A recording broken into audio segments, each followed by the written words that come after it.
Om Swastiastu. Yang terhormat Dr. Sutadharma selaku evaluator kelompok kami, dan yang kami hormati juga Dr. Giri selaku fasilitator kelompok kami. Perkenalkan, kami dari kelompok B1. Pada kesempatan ini kami izin mempresentasikan student project kami mengenai pemeriksaan tanda vital. Jadi untuk kali ini saya akan melakukan pemeriksaan tanda vital, yaitu pengukuran tekanan darah. Mungkin nanti akan ada sedikit update dan nyaman apakah nah.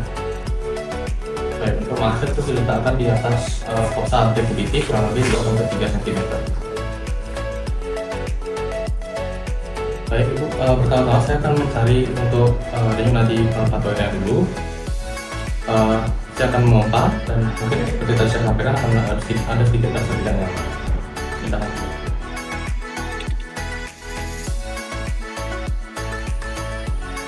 Untuk nadi palpatoid itu saya dapatkan sekitar 110 km/h. Kemudian saya akan melakukan pemeriksaan dengan cara auskultasi dengan meletakkan stetoskopnya pada nadi brachialis. Kemudian dipompa hingga 110 nadi palpatoid ditambahkan dengan 30, kurang lebih 140. Kemudian diturunkan secara perlahan dan mendengarkan bunyi pertamanya, yaitu bunyi diastolnya. Kemudian bunyi terakhirnya atau di diastole.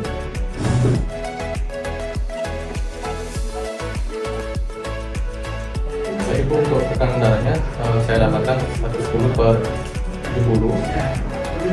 Hasilnya itu normal, Bu. Saya jangan paksa. Jadi untuk pemeriksaan nadi sendiri itu saya akan menaruh jari tunjuk dan jari tangan saya ke di flexor bagian lateral ibu nih. Permisi ibu ya. Jadi untuk proses menghitungnya itu nanti selama 30 detik saya akan menghitung dengan nadi ibu sendiri. Setelah itu saya kalikan 2 agar dia menjadi 1 menit ya ibu ya. Di sini ya ibu ya. Ini 30 detik.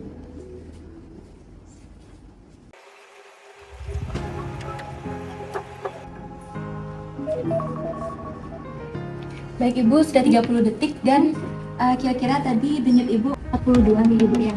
Berarti setelah saya kalikan 2 berarti 84. Nah kebetulan denyut nadi ibu sendiri itu dia reguler, berarti di dalam 1 menit itu sekitar 84 denyut ibu. Ya. Makasih ya. Ya, terima kasih banyak ya ibu. Baik, selanjutnya saya akan memperagakan untuk pemeriksaan tanda vital, utamanya pada pemeriksaan pernapasan. Nah, untuk pemeriksaan pernapasan sendiri, langkah pertamanya adalah kita memberikan instruksi kepada pasien untuk tidur tenang. Baik, untuk pemeriksaan pernapasan, sebenarnya dianjurkan untuk pasien membuka pakaian yang dipakai. Jadi tujuannya adalah agar kita sebagai dokter lebih dapat memperhatikan dengan jelas bagaimana gerakan pernapasan pasien. Baik, untuk pemeriksaan pernapasan yang pertama dilakukan dengan cara kita mempalpasi dada pasien. Jadi kedua tangan kita diletakkan seperti ini.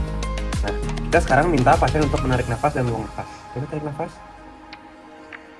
Nah, ini fungsinya adalah untuk mengecek apakah ketika pasien inspirasi atau ekspirasi antara sisi kanan juga sisi kiri itu simetris atau tidak. Kemudian dilakukan pemeriksaan untuk mengecek otot-otot inspirasi dan ekspirasi. Adapun pemeriksaan yang pertama adalah meletakkan tangan di samping. Ini adalah fungsinya adalah untuk mengecek apakah iga pasien melebar atau tidak. Biasanya saat inspirasi iga itu melebar dan saat ekspirasi iganya tuh mengecil. Kemudian setelah itu adalah pengecekan sudut epigastrium seperti ini. Saat inspirasi biasanya sudut epigastrium itu lebih lebar, tapi saat expirasi itu sudut epigastrium lebih kecil. Sudut epigastrium ada pengecekan anterior posterior dada. Jadi ini biasanya saat inspirasi itu akan sedikit naik anterior posteriornya, tapi saat ekspirasi anterior posteriornya akan sedikit turun. Baik, untuk pemeriksaan selanjutnya adalah pemeriksaan frekuensi pernapasan. Jadi itu bisa dihitung berapa kali pasien bernafas dalam 1 menit. Kemudian ada pemeriksaan terakhir, yaitu adalah pemeriksaan otot leher yang membantu pernapasan. Biasa dilakukan dengan palpasi di sebelah kanan. Baik ibu, sekarang saya akan melakukan prosedur pengecekan suhu tubuhnya. Sebelumnya boleh digulung terlebih dahulu. Sebelumnya di sini saya akan memasang termometer pada daerah titik atau aksila ibu. Mohon izin ya ibu. Baik, sebelumnya saya akan menyalakan termometer terlebih dahulu. Lalu akan saya tempelkan pada bagian ketiak atau aksila. Lalu akan ditunggu hingga timbul bunyi yang menandakan hasilnya sudah keluar. Oke, baik ibu. Karena sudah berbunyi menunjukkan bahwa hasilnya sudah keluar. Jadi izin menyampaikan ibu untuk hasilnya, ibu di sini memiliki suhu yakni 36,5 derajat Celcius yang menandakan bahwa ibu memiliki tubuh yang normal. Baik, sekian yang dapat kami sampaikan. Mohon maaf apabila terdapat kekurangan. Akhir kata kami ucapkan terima kasih dan para Santi. Santi.